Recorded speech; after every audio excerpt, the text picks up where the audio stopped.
उस समय की बात है जब साक्यगढ़ राज्य में शुद्धोधन का शासन था। महाराजा शुद्धोधन की पत्नी अपने मायके जा रही थी और रास्ते में ही सन 563 ईसा पूर्व में कपिलवस्तु के निकट महाराजा शुद्धोधन की पत्नी महारानी महामाया की कोख से एक बच्चे का जन्म होता है। उस बच्चे का नाम सिद्धार्थ था और वहीं से महारानी को वापस लाया गया। उसके पश्चात उस बच्चे के नामकरण के लिए कुल के महर्षि को बुलाया गया, जिन्होंने महाराजा शुद्धोधन से कहा कि आपका बच्चा बड़ा होकर एक महान मुनि बनेगा। इस बच्चे का नाम हम सिद्धार्थ रखते हैं और आगे जाकर यह बच्चा महात्मा गौतम बुद्ध के नाम से जाना जाएगा। और बचपन में ही उस समय सिद्धार्थ 7 वर्ष के थे, उनकी माता महामाया का देहांत हो गया। माता की मृत्यु के पश्चात मौसी प्रजापति गौतमी ने उनका पालन पोषण किया। उधर महाराजा शुद्धोधन को महर्षि की बात सत्य प्रतीत होते हुए दिख रही थी, क्योंकि शुद्धोधन को यह डर था कि हमारा पुत्र सिद्धार्थ कहीं महर्षि मुनि न बन जाए। और आखिर 29 वर्ष की अवस्था में सिद्धार्थ ने गृह त्याग कर दिया और गृह त्याग की इस घटना को हम महाभी निष्क्रमण के नाम से जानते हैं। गृह त्यागने के बाद सिद्धार्थ सर्वप्रथम आलार कलाम के शिष्य बने और 6 वर्ष की कठिन तपस्या के बाद फल्गु नदी के तट पर, जिसे हम निरंजना नदी के नाम से भी जानते हैं, बोध गया नामक स्थान पर पीपल के वृक्ष के नीचे उन्हें ज्ञान की प्राप्ति हुई, जिसके बाद वे बुद्ध कहलाए। महात्मा बुद्ध ने अपना पहला उपदेश सारनाथ में दिया था, जो धर्मचक्र परिवर्तन कहलाता है। सन 483 ईसा पूर्व में 80 वर्ष की अवस्था में महात्मा बुद्ध की मृत्यु हो गई, जिसे हम महापरिनिर्वाण के नाम से भी जानते हैं। दोस्तों, ये मैंने बौद्ध धर्म को आपको कहानी के रूप में प्रस्तुत किया है। अगर आपको समझ में आ गया तो ठीक है, अगर समझ में नहीं आया तो मैं आपको अच्छे से समझाऊंगा। मैंने यहाँ पर अपने नोट्स बना रखे हैं और इसके थ्रू मैं आपको समझा दूंगा। बौद्ध धर्म की स्थापना किसने की थी? महात्मा बुद्ध ने। इनका जन्म 563 ईसा पूर्व में कपिलवस्तु के निकट लुम्बिनी नामक स्थान पर हुआ था। इनके बचपन का नाम सिद्धार्थ था और इनके पिता शुद्धोधन, जो कि साक्यगढ़ राज्य के शासक थे। माता इनकी महामाया थी और इनकी माता की मृत्यु के पश्चात मौसी प्रजापति गौतमी ने उनका पालन पोषण किया। ठीक है दोस्तों, समझ में आ रहा है ना आपको? गौतम बुद्ध की पत्नी यशोधरा थी।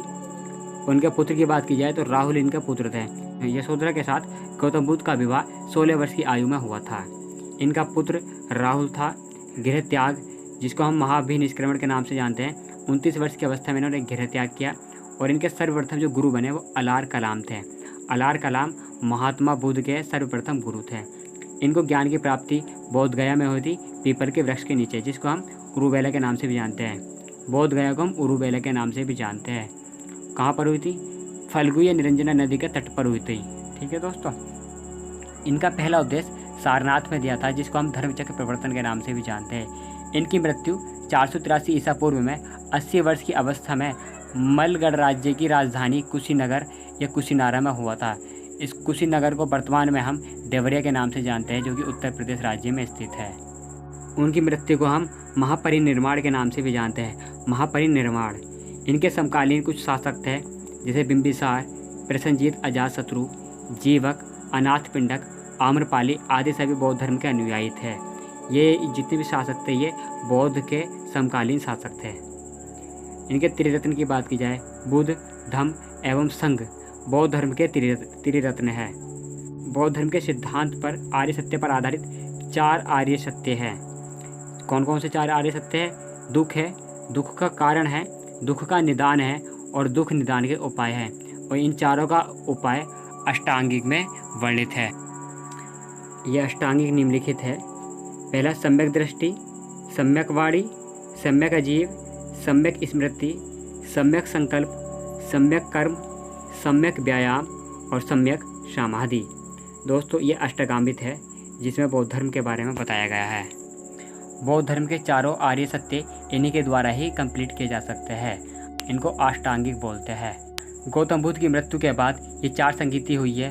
कौन कौन सी हुई है? प्रथम संगीति, द्वितीय संगीति, तृतीय संगीति और चतुर्थ संगीति। इनके समय की बात की जाए, प्रथम संगीति 483 ईसा पूर्व में राजगृह स्थान पर हुई थी और अजातशत्रु की देखरेख में हुई थी। अजातशत्रु के देखरेख में यह संगीति हुई थी प्रथम, और इसके अध्यक्ष महाकश्यप बने थे। द्वितीय बौद्ध संगीति 383 ईसा पूर्व में हुई थी। इसके 100 साल बाद ये वैशाली नामक स्थान पर हुई थी। उस समय कालाशोक का शासक था। कालाशोक के नेतृत्व में यह बौद्ध संगीति हुई थी और शावक मीर सर्वकामिनी इसके अध्यक्ष थे उस समय। तृतीय बौद्ध संगीति 250 ईसा पूर्व में हुई थी और यह पाटलिपुत्र नामक स्थान पर हुई थी।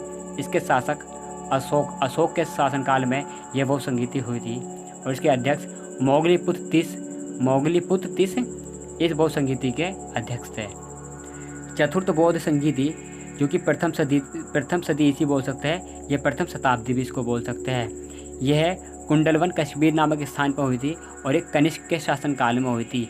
इसकी अध्यक्षता वसुमित्र द्वारा की गई थी। नेक्स्ट क्वेश्चन, आगे जाकर बौद्ध धर्म दो भागों में बट गया। पहला बौद्ध भिक्षु जिसको हम उपसंपदा के नाम से भी जानते हैं, बौद्ध भिक्षु को हम उपसंपदा बोलते हैं और बौद्ध भिक्षु को हम प्रविष्टि भी कहते हैं। दूसरे बौद्ध थे गृहस्थ जीवन बौद्ध जिसको हम उपासक बोलते थे। दोस्तों बौद्ध ग्रंथ सबसे महत्वपूर्ण त्रिपिटक है। बौद्ध ग्रंथों में सबसे महत्वपूर्ण त्रिपिटक है। कौन कौन से त्रिपिटक है? सूत, विनय एवं अभिधम्म। और इनमें क्या क्या वर्णित है वो मैं आपको बता रहा हूँ। सूत में बौद्ध धर्म के सिद्धांतों के बारे में बताया गया है, जबकि विनय में बौद्ध धर्म के नियमों के बारे में बताया गया है। अभिधम्म में बौद्धों के दर्शन के बारे में बताया गया है। बुद्ध से संबंधित, बुद्ध के जीवन से संबंधित कुछ महत्वपूर्ण प्रतीक है, जैसे जन्म का प्रतीक कमल भी बोल सकते हैं, इसको सांड भी बोल सकते हैं। गृह त्याग घोड़ा। दोस्तों अगर आप गृह त्याग करोगे तो किसी पर सवारी करके ही तो करोगे, तो उन्होंने ये समझ लो गृह त्याग घोड़ा पर सवारी करके की थी। ये आपको याद करने में आसानी हो जाएगी। निर्वाण का प्रतीक चिन्ह पद चिन्ह है। मृत्यु का स्तूप है और ज्ञान का पीपल या बोधि वृक्ष है। दोस्तों बुद्ध से संबंधित कुछ एक्स्ट्रा मैंने नोट रखे हैं जो कि आपके एग्जाम में यहाँ से भी क्वेश्चन बनते हैं। जैसे बुद्ध का सारथी कौन था? चन्ना था। गौतम बुद्ध को लाइट ऑफ एशिया के नाम से भी जाना जाता है।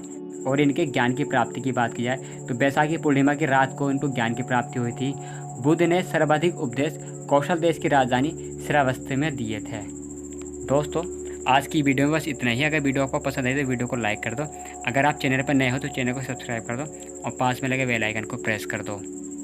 दोस्तों नेक्स्ट वीडियो में मैं इस टॉपिक से आपके एग्जाम में जितने भी क्वेश्चन बनते हैं वो सारे क्वेश्चन कवर करा दूंगा।